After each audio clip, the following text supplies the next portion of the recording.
Você sabe uma coisa que eu tenho observado? É que às vezes as pessoas têm sentido a rotina, o dia a dia, cada vez mais desgastante. Isso tem tirado muito a qualidade de vida, a paciência das pessoas de um modo geral. E é interessante porque a gente sempre fica esperando que uma solução venha de fora. Ou seja, quando a gente não está bem, a gente espera que alguém cuide da gente. E como isso raramente acontece, a gente fica frustrado e fica com raiva. O filho não fazer o que a gente pede começa a se tornar insuportável. O marido ou o namorado ou a namorada não fazer o que a gente pede começa a se tornar insuportável. Porque tudo parece, no final das contas, um grande descuido. E a gente está cansado. Na verdade, a gente está cansado de não ser cuidado. Mas a gente não pode mudar o mundo. Mas a gente pode mudar a forma que a gente lida com este mundo. Então, se de fato as pessoas cuidam pouco umas das outras, e acho que numa boa medida isso é verdade, talvez seja a hora de você aprender a se cuidar. Quer saber como? Eu sou Marcos Lacerda, psicólogo, e esse é mais um Nós da Questão. Vamos junto!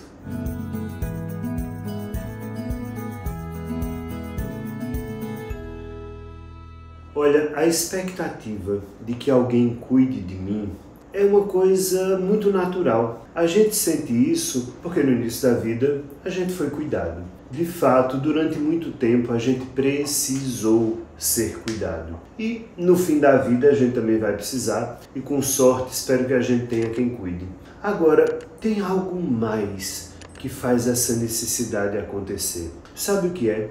Pare para pensar. Eu tenho certeza que você que está me escutando é alguém que faz coisas pelos outros. Você acaba cuidando, em maior ou menor medida, das necessidades dos outros. Não é verdade? A gente tende a fazer isso. Enquanto coletividade, a gente não se cuida mesmo muito, não. Enquanto sociedade, a gente não se cuida. Mas enquanto indivíduos, a gente tende a cuidar do outro. Agora eu lhe pergunto o seguinte, será que o cuidado, o tempo, a dedicação, a paciência que você tem, muitas vezes com a necessidade do outro, com o problema do outro, com o tempo do outro, você tem com você? Acho muito pouco provável. Eu tenho certeza de que a sua parte boa não é com você 1/3 do que é com os outros. Agora, a sua parte ruim, eu aposto que ela é muito ativa com você. Temos uma parte ruim e uma parte boa. Isso faz parte de sermos humanos. Agora, a sua parte boa, você usa pouco com você. E é isso que eu queria nesse vídeo, lhe dar algumas dicas de que coisas que você pode fazer para começar a cuidar de você mesmo. A primeira delas é, considere-se um ser humano. Ah, mas que bobagem, é lógico que eu sei que eu sou humano. Para, bebê! Para! Porque você não sabe. Você às vezes exige de você o que a gente exigiria de uma máquina, de um computador, de uma coisa que está programada. Nós temos sentimentos, nós temos variações. Nem sempre eu consigo fazer tudo da forma que eu quero ou da forma que eu deveria. Porque na medida em que os meus afetos variam, eu também vario enquanto ser humano. O que não varia é uma máquina, porque a máquina vai fazer do jeito que eu programar sempre, porque ela não vai ter variação de afeto, de situações. Você tem. Então, pare para pensar se você de fato se trata como um ser humano ou se nesse tempo de internet você não acaba esperando de você não ter coisas que os seres humanos têm. Eu vejo muitas vezes pessoas se revoltando porque estão sentindo determinadas coisas que eu não sei se dava para sentir diferente, porque aquilo que elas estão sentindo faz parte da humanidade, da nossa humanidade. Isso significa que você vai ter que ter pausas, que você vai ter que ter pontos de fuga para esvaziar a sua cabeça, que você vai ter que ter algumas coisas que lhe tirem sempre do turbilhão que você vive e lhe dê um momento só seu. Ah, mas isso é muito fácil quando a gente tem dinheiro. Não precisa de dinheiro para isso. Às vezes, ir na esquina, me encostar num poste e ficar olhando o passar dos carros já é o suficiente. E eu estou dizendo isso, não é inventando não. Eu tenho uma paciente que na época da pandemia, ela estava sozinha vivendo na Europa, num momento onde não se podia sair de casa e ela estava num cubículo, que o apartamento era muito pequeno, sozinha, e para não enlouquecer, ela saía do trabalho virtual dela, que era no computador, ia para a esquina de casa, se encostava e ficava olhando os poucos carros que passavam, algum pássaro que passava. Ela tentava sair daquele meio, até a hora que passava o carro da polícia, né? Porque não podia estar fora de casa no tempo do isolamento na Europa, e aí a polícia dizia, tá fazendo o que aqui? Volto para casa. Ela voltava para casa, mas pelo menos tinha falado com a polícia. E ela sempre inventava alguma desculpa para ter mais 2 minutos de conversa com a polícia. Mas assim era a válvula de escape dela, era assim que ela se cuidava. Então não precisava de um tostão para isso. Era no meio de uma pandemia, mas ela cuidava dela e ela se entendia como gente e não como uma máquina que podia ficar o tempo inteiro na frente de um computador fazendo trabalho online. Uma outra coisa que você precisa fazer para cuidar de você é reavaliar as suas necessidades. Sabe por quê? Porque muitas vezes a gente se impõe necessidades que nem são nossas, são necessidades sociais. Então eu tenho que ter, eu tenho que parecer, eu tenho que fazer, eu tenho que consumir, eu tenho. E as pessoas entram num grau de sofrimento tão grande quando elas não atendem a essas expectativas sociais e que elas pensam que são delas. Isso vai da menor a maior coisa. Às vezes é o peso. Às vezes, meu Deus, esse peso, eu não estou feliz com o meu peso. E está feliz com o peso. Ela não está feliz é com o olho que as pessoas olham para ela, mas a expectativa do outro é do outro. Às vezes é o trabalho. Eu não estou feliz com o meu trabalho. E está feliz com o trabalho. Às vezes você não está feliz com o tempo de deslocamento, com uma série de coisas, mas com o trabalho em si você está. Então, vê mesmo quais são as tuas necessidades, quais são as tuas expectativas e quais são as que te empurraram goela abaixo. E as que te empurraram goela abaixo, jogue fora, você não precisa. Isso é uma forma também muito interessante de cuidar de você.